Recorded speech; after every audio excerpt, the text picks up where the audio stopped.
All right, so what we decided to do here, because every single team doesn't make it to the playoffs, let alone the Super Bowl, is we as a podcast have decided to break down the NFL team's Super Bowl of their season.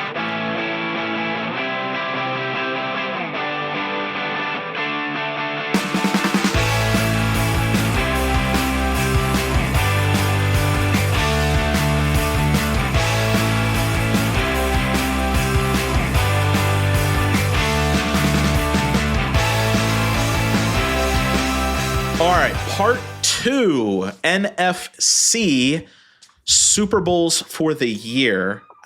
Same format as the AFC Super Bowls. And so what we're going to do is we're just going to break down each division, each conference, or for the NFC, and kind of go through quickly and look at what we got here as far as the teams who didn't necessarily make the playoffs or do anything exciting all year, but they had to have a Super Bowl moment at some point, something the fans can get excited about. And so we split up the conferences, the divisions.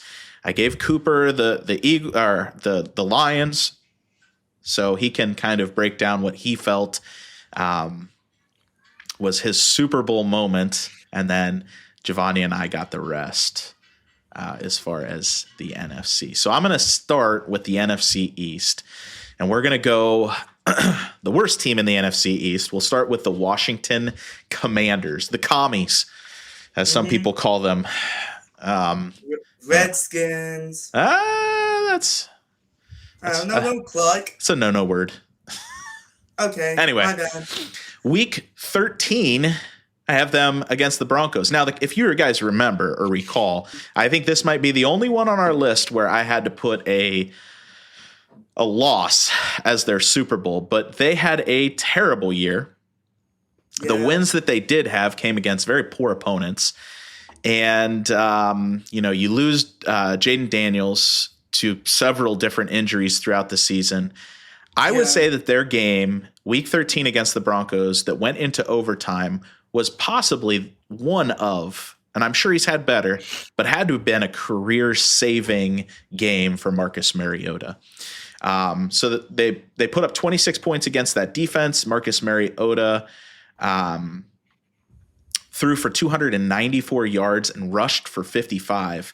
And Zach Ertz threw up 106 receiving yards.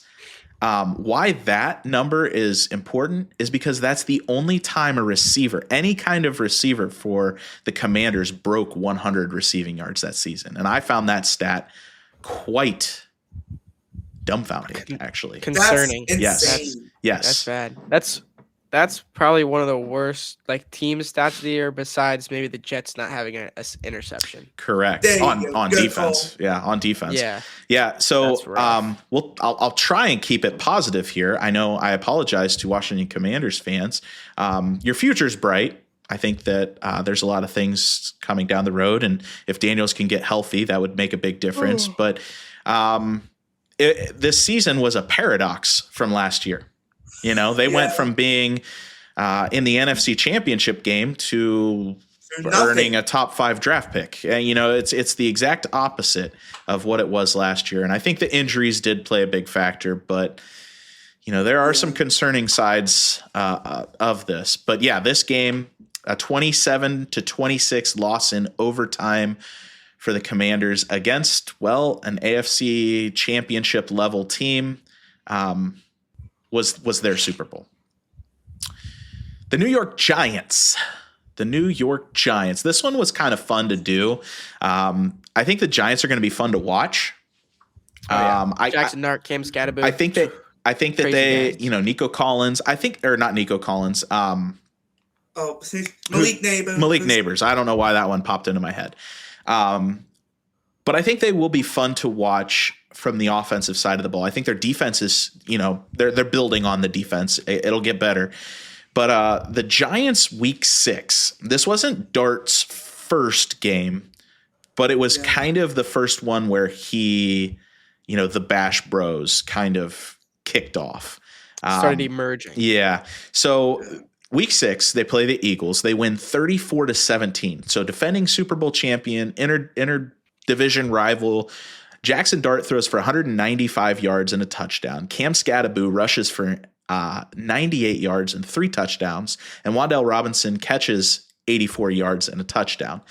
Like I said, they beat the Super Bowl champ.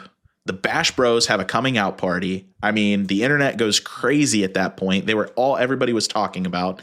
And it provides a lot of hope for the future. You know, you're looking at Malik Neighbors being injured. He's not even on the field, and we all know that he's such a presence. And you know, there's a lot of hope. I mean, they didn't have the greatest season. They didn't win many games.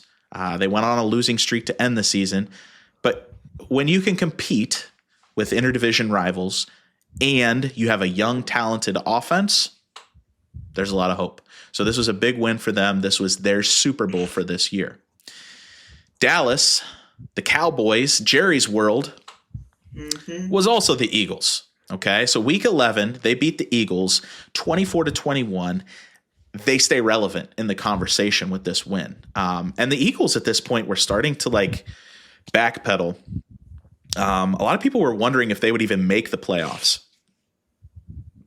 And so Dak throws for 354 yards, 2 touchdowns, 1 rushing touchdown. Mind you, this wasn't in overtime either. So he put up 350 yards in regulation. Pickens had an amazing game. He had several amazing games, 146 receiving yards and a touchdown. Divisional win, reigning Super Bowl champion. They were down 21 at one point. They shut out the Eagles in the second half. Prescott breaks the passing record held by Tony Romo, and they improved to 5-5-1 to stay in the conversation. You know, they're in the hunt graphic. So, yeah. And this was the game that Michael Irvin went crazy. Dallas? I mean, is there a game where Michael Irvin doesn't go crazy? Yeah, I was gonna say we saw him at all the Miami games, losing his mind with taking his belt off and hitting trash cans. And talk about staying relevant. Michael Irvin, that dude is wild. Barking like a dog on the sidelines is staying relevant. Yeah. The Philadelphia Eagles, Eagles. Eagles. Week 7 against the Vikings. Week 7, earlier in the season, they had done well to start the year, the Eagles, defending Super Bowl champion. A lot of people were thinking about, are they going to, have a Super Bowl hangover, that kind of stuff. But this was the game, a 28-22 victory over the Vikings. Hurts has an amazing game. And that was one of the big things all year. And last year is Hurts an elite quarterback? That's one of the big debates. He threw for 326 yards and 3 touchdowns. Devontae Smith had 183 yards and a touchdown. And Jalix Hunt had a defensive touchdown. So Hurts throwing for 326 yards and 3 touchdowns was a statement win for him. This started a 4-game win streak, which would eventually bring them to 8-2. And right about here is where they hit that that Dallas game, and AJ Brown starts to do his thing, and they start reeling a little bit. And but at this point, this kind of sent them in the right direction. And so I think that this 28-22 victory with big stat lines was huge for the Eagles. Yeah. So on to the NFC North. Cooper, you go. And I know the way we've been sorting each conference. I did you kind of dirty there. Because technically the Lions were better than the Vikings, but the way it ended that year. Yeah. Okay. So for the Detroit Lions, I think this could have gone one of 2 ways, but I will say, to me, the game where they literally just looked the strongest, especially in areas where I was concerned, honestly, was week 3 versus the Ravens. They win 38-30, and this is a good Ravens team. We just saw them take the Bills to a 40-point barn burner. Like, that was an insane game. This is a pretty legit squad. I mean, key stats: Dave Montgomery torched the Ravens for 151 yards, 2 touchdowns. Penei Sewell had a record-setting 99.3 PFF run block grade this game. I mean, that was the area where I thought they looked the weakest all season, was that O-line. And Penei Sewell was just locked in. I mean, it's a tough matchup against who we've already talked about being a fantastic team in recent years. Lamar has been being Lamar. And to me, this is just when they look their best. But the other game that you could argue was that 52-point domination of the Chicago Bears, who we now know is a very legit team. Contender. Very legit. Yep. Yeah. Gonna be a problem. Or it could be when they beat the Bears the second time and show that they're actually not that bad. But I digress. You know, we still are. I think they technically tied for the bottom of the NFC North with the Vikings. I do think that they had one more win. Oh, they had one more? Okay. I believe so. Yeah, I don't know. I was just getting ready for the Pistons like the whole second half of the season. I was totally tuned out. I don't blame you for that. But yeah, so moving on to that other team, the Minnesota Vikings. Purple Incarnation of Satan. Oh, wow. No, they have the. I digress. The Lions had the same number of wins as the Vikings. Okay. No. And the Vikings ended with a 5-game winning streak. So there's that too. Not great. Anyway, the Vikings' best game to me was in. They did end with a 5-game winning streak, but I still think that their best game was in Week 9 versus the Lions or in Week 17 versus the Lions. I couldn't decide because they were both really good. So in Week 9, they won 27-24. Week 17, they won 23-10. In Week 9, the defense had 10 tackles for loss. I mean, both the games, it was just like they were living through their defense. Like their offense didn't do as much. Week 17 was, I think this was actually better for them because their defense recovered 6 turnovers from 4 fumbles and 2 interceptions. Ridiculous. It is ridiculous. I'm gonna make a decision. I'm giving it to Week 17 because they won by 13. The defense had 6 turnovers. It was just an insane defensive performance against one of the best offensive teams, generally speaking, in recent years. Sure. And I believe Max Brosmo only had like 7 passing yards or something. Yeah, that was something ridiculous. Got Brosmered. And you still lost to that team. Yeah, that is embarrassing. That was it at that point in the year, like Week 17. I mean, oh my gosh, man. That was so ridiculous. Anyways. Yeah, moving on to the Green Bay Packers. I also have them, the Cheeseheads. Yeah, I also have them in Week 13 beating the Lions. Score in that game was 31-24. Dontavian Wicks had a big 94 yards for the Packers. It was a good showing for them. I mean, just a great team effort. There was little to no glaring mistakes for them. Everyone played their part for the Packers. It was just a great team effort. They beat the Lions for the second time in the year, and Jordan Love is undefeated on Thanksgiving still. And the Lions still find a way to lose on Thanksgiving. Yeah. I think this might have been the game that broke the Lions. Yeah. I think that was about it. I think that was when I realized that we were just going downhill. It wasn't becoming, oh man, we were having so many off games this season. I was like, yeah, it was up, down, up, down. This was the one where it was like, yeah, okay. Okay. And I get that everyone had injuries. Yeah. Yeah. I mean that. Yeah. That's just how it was. I mean, that's how it even has been the past 2 years. But sure. I mean, those years we were just able to figure it out better, I guess. But right. I don't know. And moving on to the cheese graters themselves. Yep, the cheese graters, the cardiac bears. I have them wild card weekend against the Packers. Grading the cheese, getting the dub, 31-27. Caleb Williams, 361 yards. Absolutely electric. Gonna be a problem. Absolutely cardiac. Yeah. And this is the game that we broadcasted. Yeah. And I think when we were prompted before the game, they asked players to watch Caleb Williams and Colston Loveland, who had 137 receiving yards. this was a monstrous for him. Just a monstrous game. I mean, he was a dog the whole year, but 137 in a clutch playoff performance was huge. Crazy game, insane ending, cardiac bears in the playoffs, and it's really the Super Bowl because I predicted this score correctly before the game. There you go. This is Cooper's Super Bowl. Yeah, Yes. well, and I thought it was also just a fantastic game for the Bears, It showing was. why they were It in was. the playoffs. Yep. They're the kings of the NFC North. So huge shout out to Ben Johnson. Big man. comeback win against Yeah, interdivision we were rival. ready to set the ship. We were ready to send the ship off of Caleb Williams and Ben Johnson. Yeah, I mean, well, Ben Johnson, I think. First I mean, half. Caleb Williams this year, he had a lot to prove, and I Yeah. think he did it. So Yeah, he definitely stepped up, and I said this as soon as Ben Johnson was departing the Lions. Yeah. I am so scared to see what he puts together with Caleb Williams. yeah, And again, if they drafted Ashton Genty, they would have been monstrous.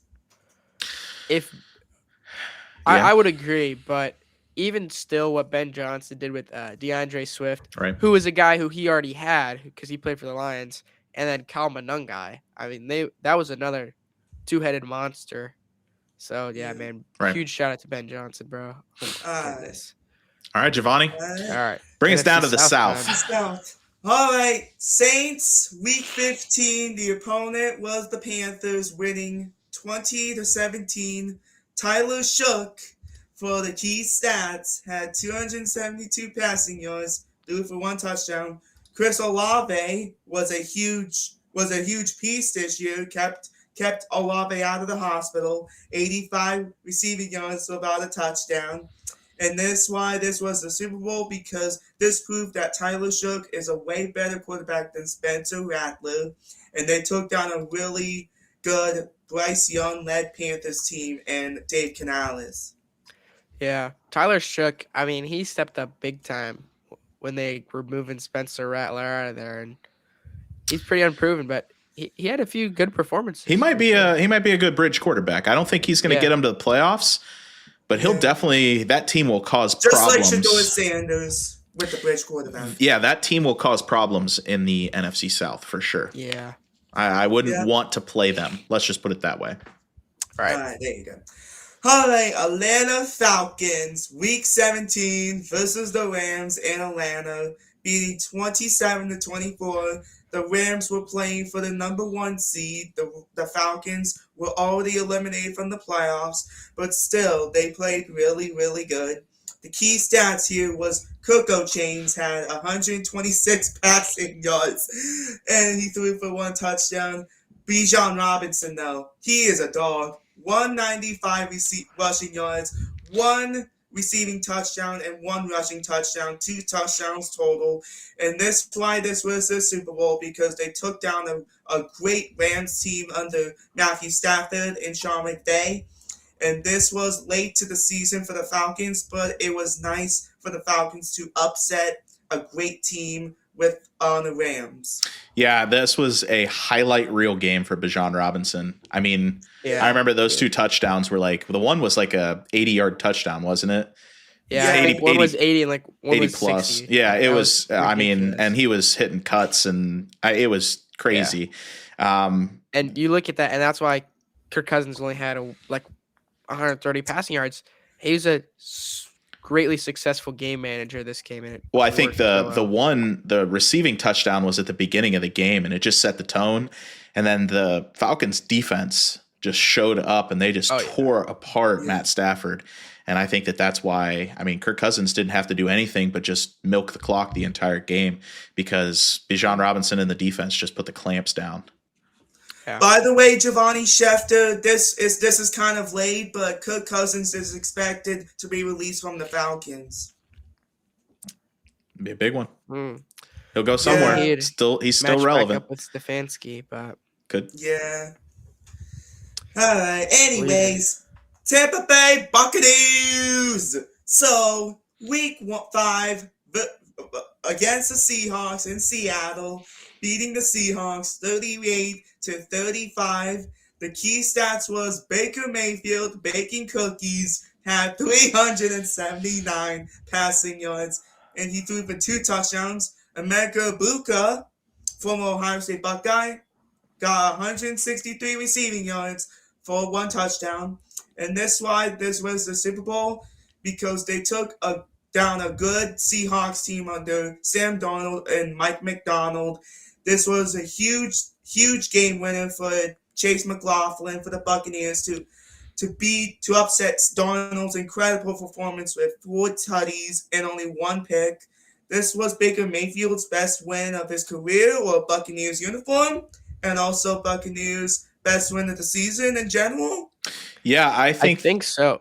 I would agree. Even Baker's, like, in Cleveland, the playoff win was really a defensive win. When you look back at it, that win over the Steelers, they were up 21-0 in a matter of 5 minutes. That game was crazy, bro. It was insane. But this is a huge stat line. This was, I think, like, it had to be like several weeks in a row. Emeka Mbuka was absolutely on fire. He was the favorite to win Rookie of the Year right out of the gate. It felt like, and the pace he got off to, him and Jackson Smith and Jigba, I thought we're going to see like a race to the 2 highest receiving seasons of all time. I mean, JSN's, don't get me wrong, they both still had fantastic seasons.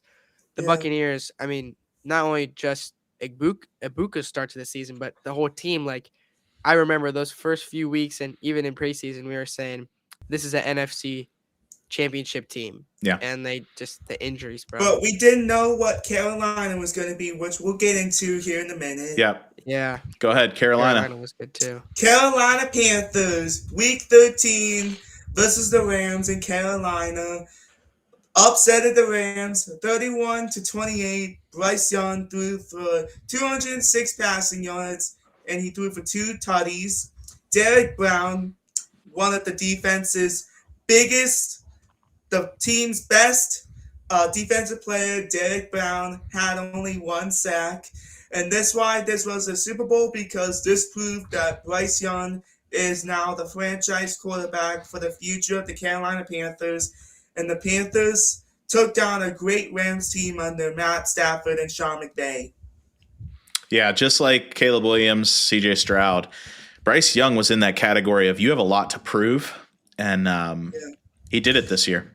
And it took only until his junior year to prove everyone wrong. Yeah.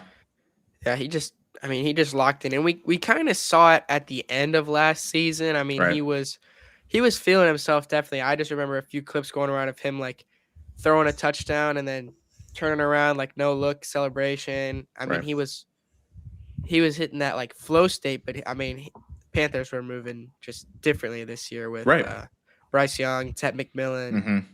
Tet McMillan's going to be a problem as well. Xavier Legette. Yep. Yeah. Yep. All right, Morrison, your turn. Bring in the West. Here we go. Arizona Cardinals. Kick it off. Terrible year. However, Week 9, Cowboys, 27-17 victory. Yeah. Jacoby Brissett, 261 yards, 2 touchdowns. Marvin Maserati Marv, 96 receiving yards and a touchdown. And Calais Campbell and Budda Baker handled business on defense with multiple sacks, interceptions. It's somewhat, I mean, Week 9, you're down your starting quarterback in Kyler Murray, your franchise quarterback. Yeah. But you unlock Maserati Marv a little bit. I think that's one of the biggest disappointments I think I've seen is you have somebody who's a Heisman level player in college. You put him up there at the same level as Jeremiah Smith right now. And he just has been kind of irrelevant in the NFL, just like a wide receiver 2. But he's capable of a lot more. And so they kind of unlocked him a little bit in this game. This was their last win of the year, Week 9. In Week 9. Oh, in Week 9. This was their last win of the year, and so this is kind of why it's their Super Bowl. But I don't know if you guys can see this graphic or not, but I put it in there because as I was going down through their games, I was like, holy cow, we need to put some respect on Jacoby Brissett's name because I know they were probably behind in a lot of these games, and it required them to pass the ball a lot. But if we look here, you have Week 9 against Dallas, Jacoby Brissett threw for 261 yards. The 2 weeks before that, you have Jacoby Brissett thrown for 320 yards, 279 yards. And then you go down after the Dallas win, 258, 452, 317, 301, 271, 249. Trey McBride catching 130. I mean, it's just but look at the teams they played in that window as well. You go Colts, who are at the top of the AFC, Green Bay, Dallas, Seattle, San Francisco, Jacksonville, Tampa Bay, Rams, Houston. There's 8 games against playoff caliber teams, and Jacoby Brissett is just lighting it up. Yeah, I remember their team sucks. I think it was around week 10 or week 11 where I was just, I'm looking at the numbers and I'm like, what the heck, bro? Jacoby Brissett is not only is he like in a reliever backup quarterback position, he's coming in, he's a veteran, and he's just torching everyone. They had the gauntlet. So if anything, for Cardinals fans, you probably know you're getting a new quarterback at some point. Yeah. Kirk Cousins, Kirk Chains. Kyler's not the answer. Well, I think they're looking to trade him, which is probably maybe to the Squealers. a good look for him somewhere else too. Let him get a fresh start. It doesn't seem like he really wants to go out and play a whole lot for Arizona. They'll probably. I don't think that there's going to be enough high level quarterbacks in the draft for them to use a draft pick on a quarterback, but I could see them trading a draft pick for a quarterback and maybe going out and getting an asset somewhere else. There's some high level competitive backups out there, and you got to think they're going to play an easier schedule this year than they were last year. But being part of the NFC West is it's a gauntlet. It's a gauntlet. I mean, when the other two teams have more than 15 wins or more than 13 wins, it's a problem. So it's hard to win in that division. Which brings us to the Los Angeles Rams. Week 15, Detroit. This was the Matt Stafford, another Matt Stafford revenge game. They beat Detroit 40. Wait, go ahead.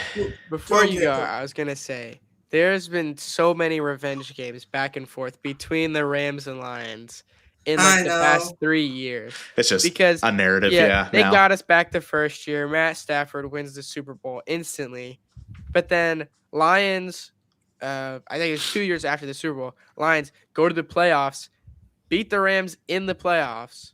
Yeah. To like making it, that was the wild card game. That was the Jared Goff revenge game. Oh yeah. Yes, that's right. And then they play these games in the regular season and goes up to whatever, it's a shootout, whatever, between both teams because Jared Goff and Matt Stafford are two gunslingers, man, and just revenge games. Just revenge everywhere. Now you paint that narrative picture, people watch it more. So let's go. All right, so Detroit week 15, they win. The Rams win 41-34. Stafford throws for 368 yards, 2 touchdowns. Puka goes off, 181 receiving yards.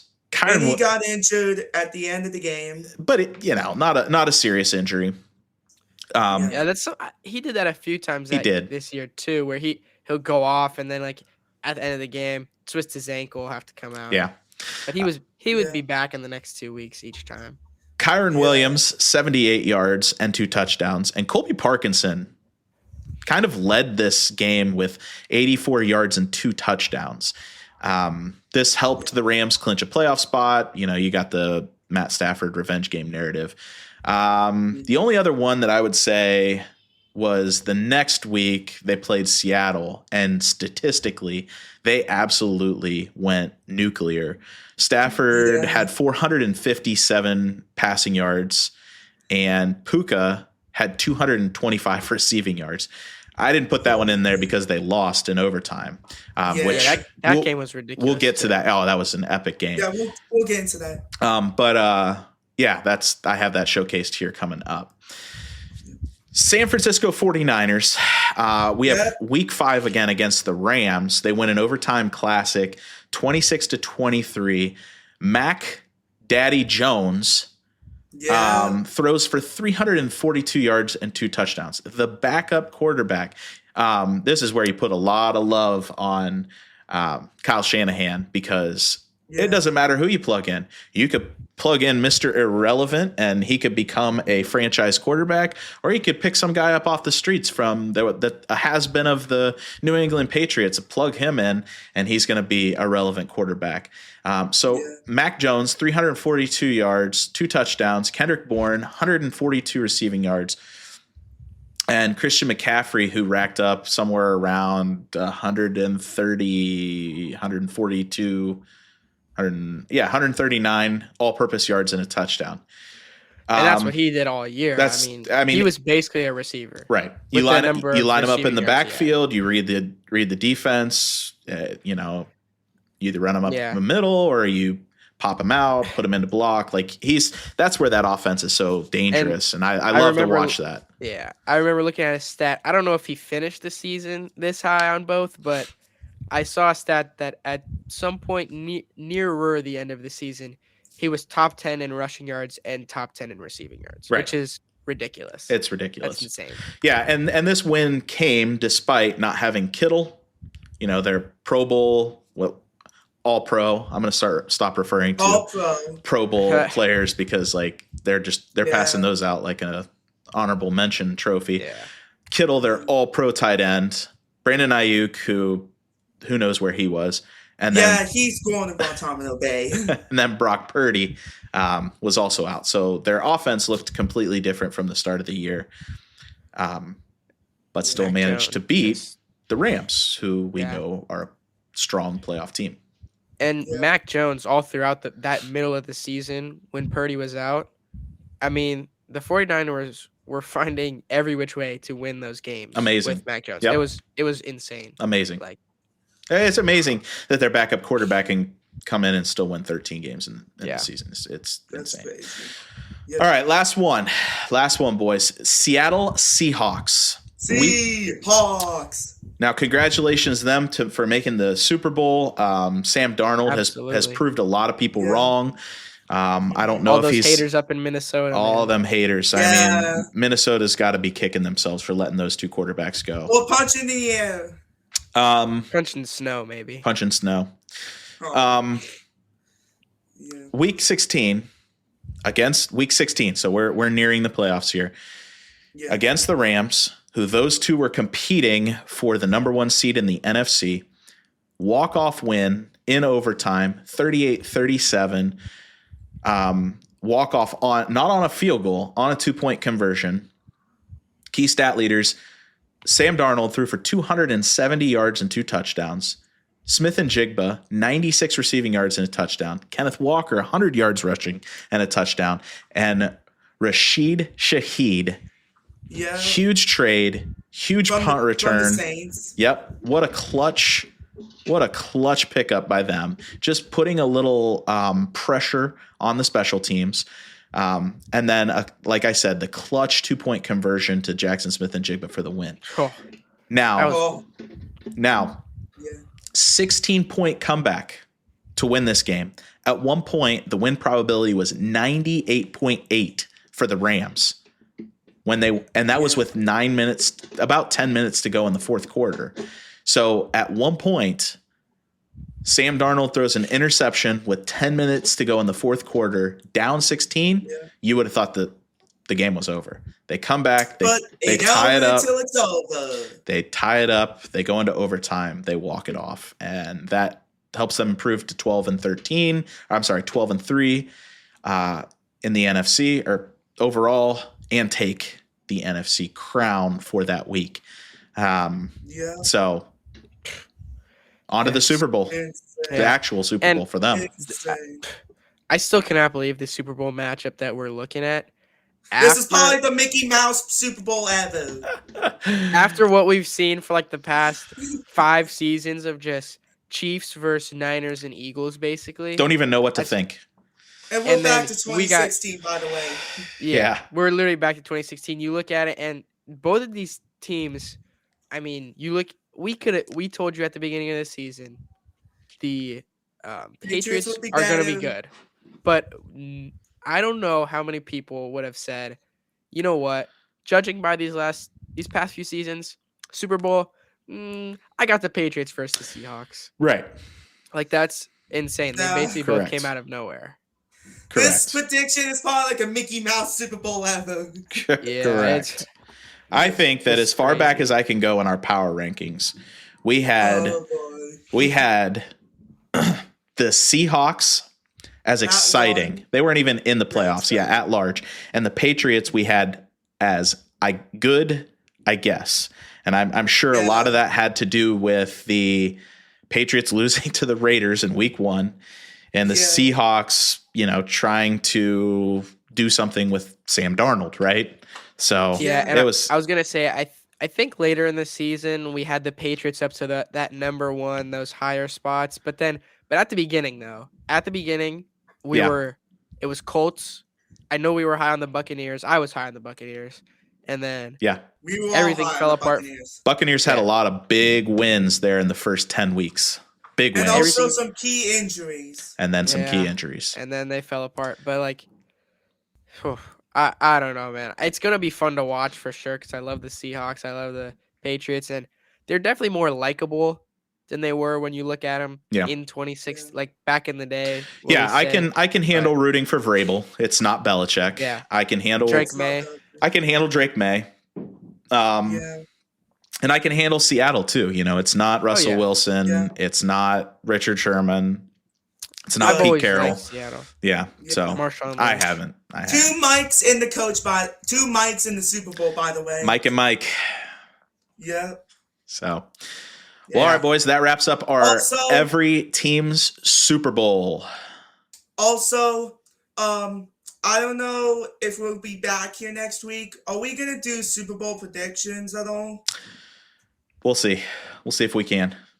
Okay. All right. Yeah, every team's Super Bowl. Just like we kind of said in the intro, not everyone can make it to the Super Bowl. But they had big moments. Yep. But they had glimmers. There was hope at some Yeah. point. Yeah. So, Yeah. all right, boys. All right. Signing off.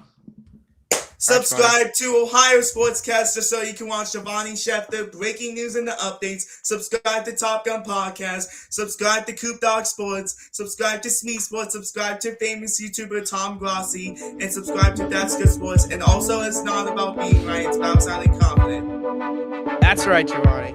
See ya. Yeah. See ya.